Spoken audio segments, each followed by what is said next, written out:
Hello दोस्तों, आज के इस वीडियो में हम पढ़ेंगे कार्बोहाइड्रेट। कार्बोहाइड्रेट एक नेचुरल प्रोडक्ट का पार्ट है।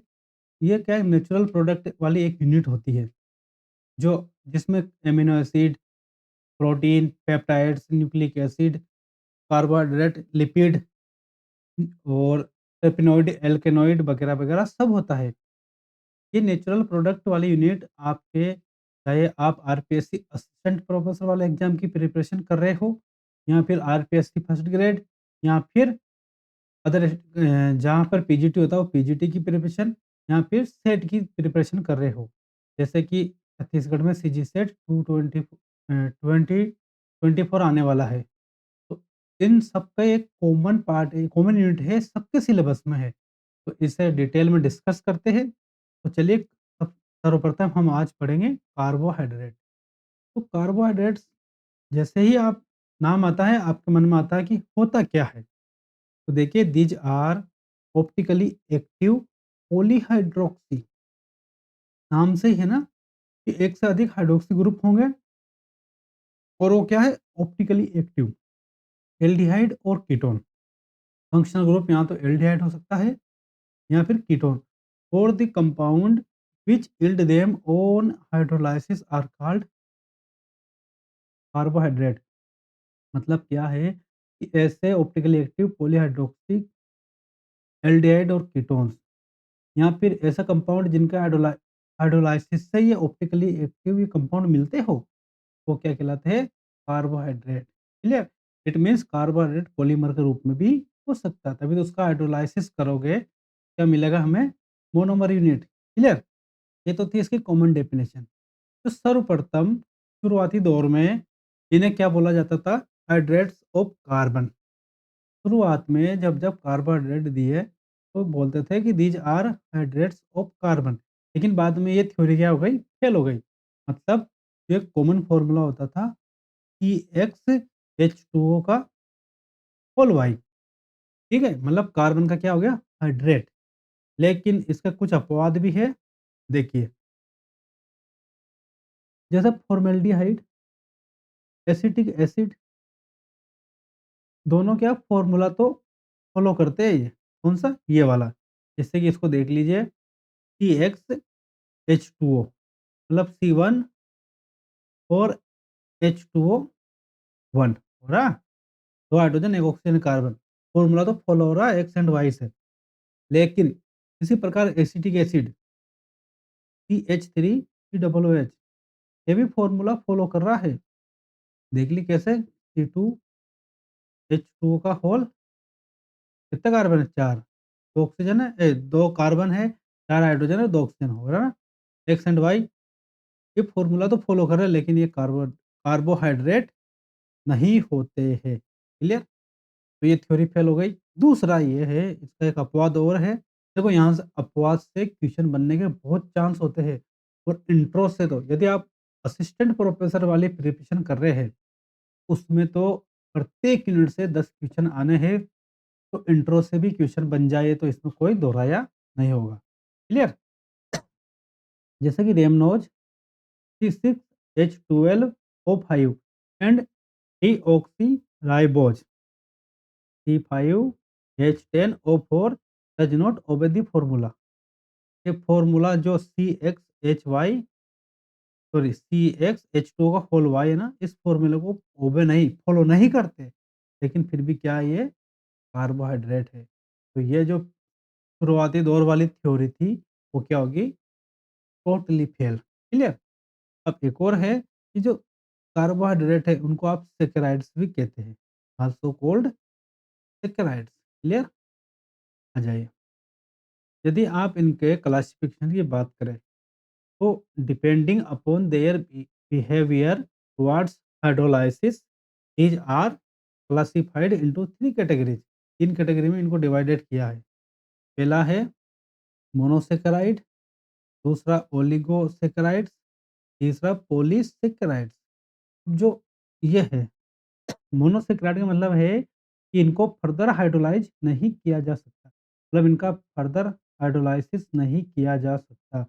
ये वही यूनिट में रहते हैं। ओलिगोसैकेराइड मतलब है कि यदि आप इनका हाइड्रोलाइसिस करो, तो ये कितनी यूनिट बनाती है? 2 से 9 यूनिट तक क्या देते हैं आपको मोनोसैकेराइड प्रोवाइड करवाएँगे। अगर ओलिगोसैकेराइड का हाइड्रोलाइसिस किया जाए तो ये 2 से 9 यूनिट वाले मोनोसैकेराइड यूनिट देते हैं। यदि 2 यूनिट देते हो, जैसे कि 2 से 9 यूनिट है, यदि 2 यूनिट देते हो तो इनको बोलेंगे डाइसैकेराइड, क्या बोलेंगे? डाइसैकेराइड। डाइसैकेराइड में फेमस जो एग्ज़ाम्पल है माल्टोस, सुक्रोस, लैक्टोस, त्रिहियोलोज या नाम सुना डाइसैकेराइड, एक क्वेश्चन में आ सकता है क्योंकि 3 को तो आप जानते हो, पढ़ा होगा, लेकिन त्रिहियोलोज को नहीं पढ़ा होगा। क्लियर? और ट्राइसैकेराइड में है फेमस एग्ज़ाम्पल रेफिनोज, ये याद होना चाहिए आपको। ये आपके एग्ज़ाम के पॉइंट ऑफ व्यू से वेरी, वेरी इंपॉर्टेंट है। क्लियर? इसके बाद यदि आप पॉलीसैकेराइड किसको बोलेंगे? यदि आप उनका हाइड्रोलाइसिस करो, तो आपको मेनी यूनिट्स 2 से तो ज़्यादा, सॉरी 10 से ज़्यादा ही मिलेगी, मतलब build many units of monosaccharides on hydrolysis, जैसे कि स्टार्च, सेलुलोज और एमाइलो पेक्टिन। क्लियर? 3 एग्ज़ाम्पल है पॉलीसैकेराइड के। यहाँ तक क्लियर हो गया हो तो आगे बढ़ते हैं। देखते हैं, जैसे कि जो मोनोसैकेराइड है, ये अगर 3 कार्बन चेन वाले हो और एल्डिहाइड फंक्शनल ग्रुप प्रेज़ेंट हो, एल्डोट्राइज, अगर कीटोन हो तो कीटोट्राइज बोलेंगे। क्लियर? इसका एग्ज़ाम्पल क्या है? ग्लिसरॉल्डिहाइड। ग्लिसरॉल्डिहाइड में क्या होता है? CHOH या CHO और ये CH2OH। क्लियर? हो गया? 3 कार्बन चेन है, तो ट्रायोज हुआ ना? ट्रायोज में ये क्या है? एल्डोट्राइज। क्लियर? इसी प्रकार अगर टेट्रोज है तो ट्रायोज, फिर टेट्रोज 4 यूनिट, पेंटोज में राइबोज पढ़ा ही है आपने एग्ज़ाम्पल, हेक्सोज में आपने ग्लूकोज पढ़ा ही है। ठीक है? और ये तो है, ग्लूकोज तो है एल्डो हेक्सोज, और कीटो हेक्सोज में आप पढ़ते हो फ्रक्टोज। क्या पढ़ते हो? फ्रक्टोज। क्लियर? यदि यहाँ तक क्लियर है तो आगे बढ़ते हैं और हम शुरुआत करेंगे सबसे पहले किसकी? मोनोसैकेराइड यूनिट में कार्बोहाइड्रेट की। कार्बोहाइड्रेट को देखो, यदि कार्बोहाइड्रेट के कुछ इंपॉर्टेंट पॉइंट है, वो ये है कि एक होती है रिड्यूसिंग शुगर, एक होती है non reducing sugar. Reducing sugar उसको बोलते हैं जो रिड्यूस टोलेन रिएजेंट, अब जिसका अपचयन टोलेन रिएजेंट के द्वारा हो जाए। टोलेन रिएजेंट उसी का अपचयन करेगा जिसमें फ्री क्या हो? Aldehyde group, carbonyl group, CHO group present हो, सॉरी, कार्बोनिल नहीं, aldehyde group, free CHO group present हो, जैसे कि ग्लूकोज, माल्टोस और लैक्टोज। क्लियर? यहाँ पर है नॉन रिड्यूसिंग शुगर में टोलेन रिएजेंट का जो रिडक्शन नहीं, जिसका रिडक्शन टोलेन रिएजेंट के द्वारा नहीं हो पाता, उन्हें बोलते हैं हम नॉन रिड्यूसिंग शुगर, मतलब उनमें फ्री CHO ग्रुप एब्सेंट होता है। यहाँ से भी आपके क्वेश्चन बन ही सकता है। तो फ्रक्टोज और सुक्रोज। क्लियर? अब फ्रक्टोज को कभी-कभी, देखो इम्पोर्टेंट पॉइंट है ये, फ्रक्टोज को कभी-कभी आप रिड्यूसिंग शुगर भी बोल सकते हो।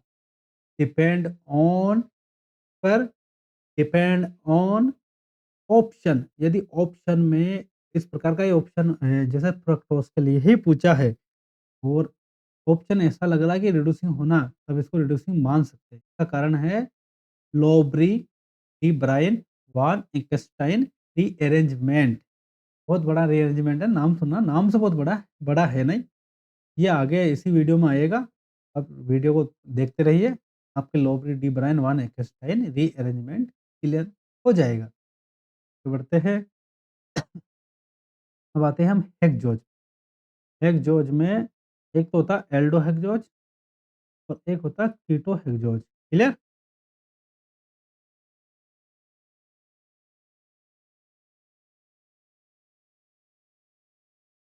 जो एल्डो हेक्सोज है हमारे पास, उसमें तो हम पढ़ेंगे ग्लूकोज। क्या पढ़ते हैं? ग्लूकोज, C6H12 वो 6। तो कीटो हेक्सोज में हम डिस्कस करेंगे इसी वीडियो में फ्रक्टोज। देखो, ग्लूकोज और फ्रक्टोज एक दूसरे के क्या है? फंक्शनल ग्रुप आइसोमर है।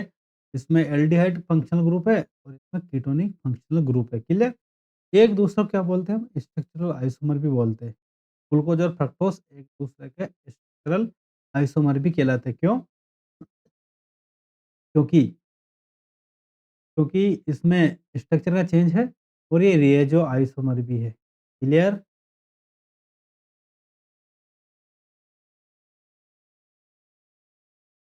अब देखिए इसमें जो ग्लूकोज है उसको बोलते हो आप केन शुगर।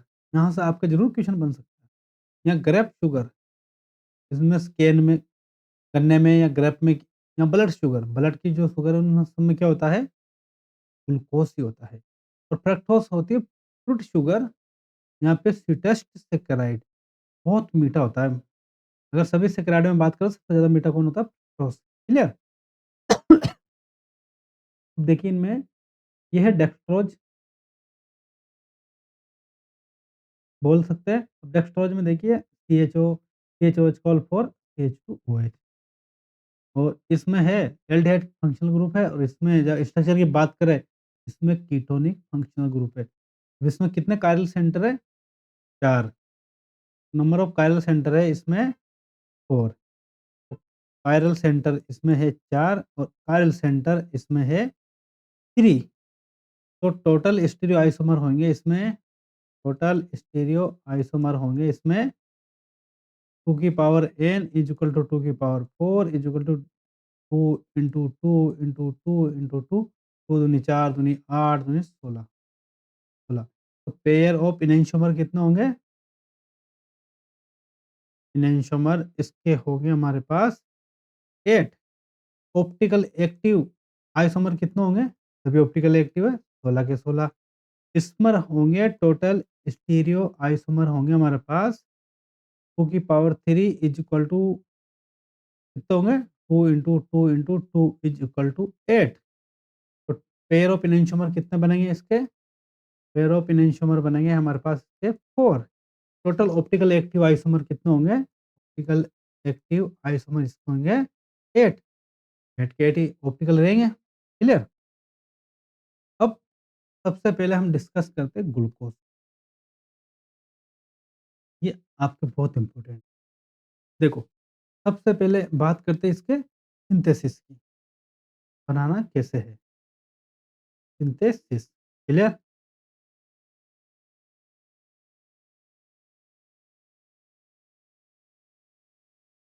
सिंथेसिस में पहला है कि माल्टोस इस 12H22 और O11, यदि माल्टोस का हाइड्रोलाइसिस कर दे, एसिडिक हाइड्रोलाइसिस।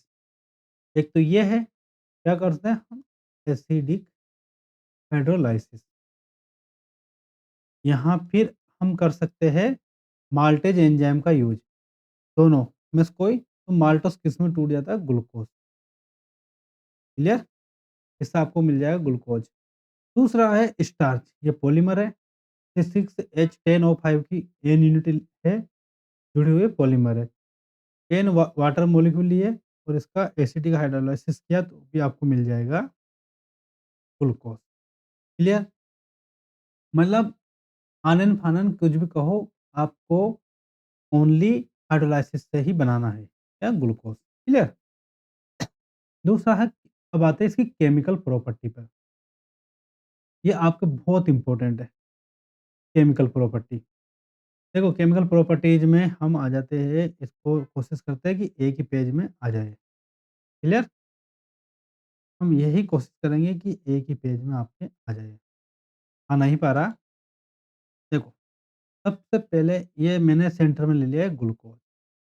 यदि इसमें मैं ग्लूकोज की रिएक्शन रेड फास्फोरस एवं हाइड्रोजन आयोडाइड से के साथ रिडक्शन करवाया जाए, ग्लूकोज का रेड फास्फोरस एवं हाइड्रोजन आयोडाइड के साथ रिडक्शन करवाया जाए, तो आपको मिलता है एन हेक्सेन। एन हेक्सेन मिलने का मतलब है, इससे प्रूव हो रहा है, prove the skeleton that is state chain, से प्रूव हो रहा है कि जो स्केलेटन बन रहा है वो क्या है? State chain. मतलब क्या है कि इससे श्रृंखला के रूप में था कि 6 कार्बन की था, जिसमें एल्डिहाइड भी थे, प्राइमरी ओएच भी थे, सेकेंडरी ओएच भी थे, ठीक है? n हेक्सेन मिल रहा है मतलब 6 कार्बन चेन थी। यदि इसकी रिएक्शन हाइड्रॉक्सिल एमीन से करवाई तो हमें मिलता है ऑक्जिम, मिलता है ऑक्जिम। ऑक्जिम देखो, जो ऑक्जिम का फॉर्मेशन होता है वो आपके कार्बोनिल कंपाउंड की रिएक्शन हाइड्रॉक्सिल एमीन से करवाने पर बनते हैं ऑक्जिम, ठीक है? ई डबल बॉन्ड एन, ये OH। अब ये कार्बोनिल में आपके ये एल्डिहाइड भी हो सकता है और ये आपके कीटोन भी हो सकता है।